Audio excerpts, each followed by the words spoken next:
Абай Құнанбайұлы. Үшінші қара сөз.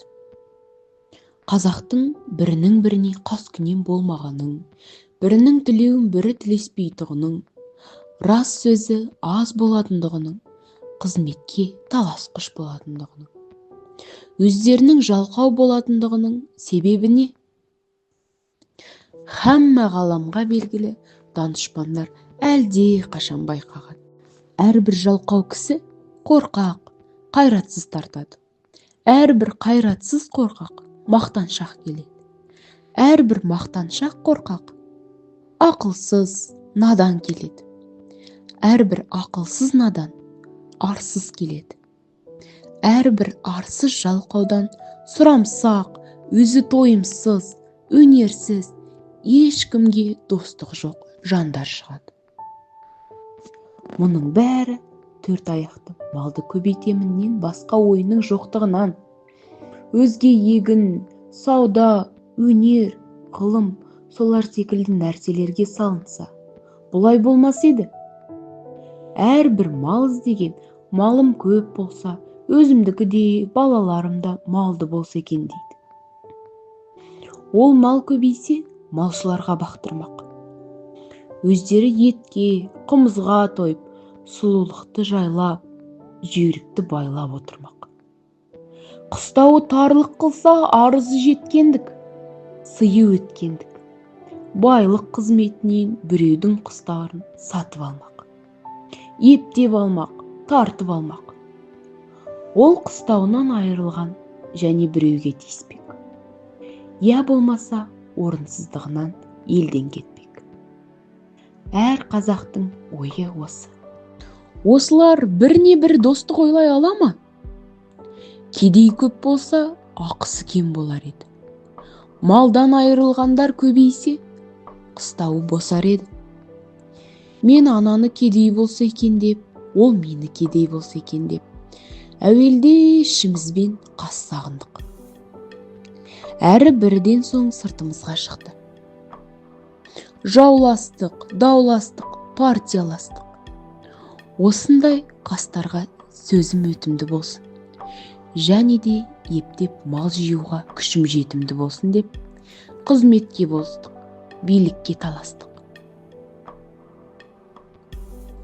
Сонан соң не момынның баласы бөтен жаққа шығып, еңбек қылып, мал іздемейді. Егін, сауданың керегі жоқ болады. Өз басын өзі осындай таласпенен кісі көбейтеміз деп, партия жиғандардың бүгін біреуіне, ертең біреуіне кезекпен сатады да жүреді. Ұрылар тыйылмайды. Ел тыныш болса, оның ұрлығының ешкім сүймес еді. Ал ел екі жар болған соң, кім ант жинақтап, арамдығын жақтап, сүйеймін десе, соған жақ болып сүйеніп, бұрынғыдан ұрлығын әлденеше есе асырады. Елдегі жақсы адамдардың бәрінің үстінен бекер, өтірік, шапты талады деген әр түрлі угловой іс көрсетіп арыз береді. Оған да знания тергеу шығарады. Өтірік көрмегенін көрдім деуші куәлер де әлде қашан дайындап қойылған. Бағанағы жақсы адам сайлауға жарамас үшін, ол адам басын құтқармақ үшін жамандарға жалынса, оның да адамдарының кеткені. Егер жалынбаса, тергеулі, сотта адам болып, ешбір қызметке жарамай, басы қатерге түсіп кеткені. Ол болыс болғандар. Өзі қулық, арамдықпен болыстыққа жеткен соң, момынды қадірлемейді. Өзіндей арам, қуларды қадірлейді. Өзіме дос болып, жәрдемі тиеді деп, егер қас болса, бір түрлі өзіме де залал жасауға қолынан келеді деп. Осы күнде қазақ ішінде ісі білмес, кісі білер деген мақал шықты. Оның мәнісі ісінің түзулігіне жетпессің, кісінің амалшы, айлалығынан жетерсің деген сөз. 3 жылға болыс сайланады. Әуелгі жылы сені біз сайламадық па? Деп елдің бұлданғандығымен күн өтеді. Екінші жылы кандидатпенен аңдысып күн өтеді. Үшінші жылы сайлауға жақындап қалып, тағы болыс болып қалуға болар ма екен деп күн өтеді. Енді несі қалды?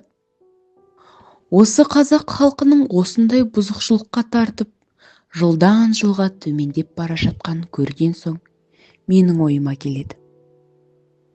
Халықтың болыстыққа сайлаймын деген кісісі пәлен қадірлі орысша образование алған кісі болсын. Егер де орталарында ондай кісісі жоқ болса, яки бар болса да сайламаса, уездный начальник пенен военный губернатордан назначениясын болады десе, бұл халыққа бек пайдалы болар еді.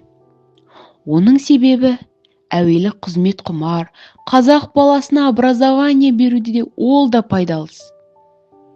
Екінші назначениемен болған болыстар халыққа міндетті болмас еді.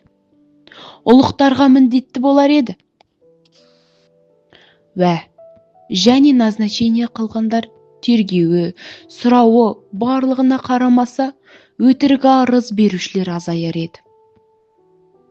Бәлкім жоғалар еді. Және әрбір болыс елде старшина басы бір би сайлаған ғаны. Бұл халыққа көп залал болғандығы көрініп, сыналып білінді.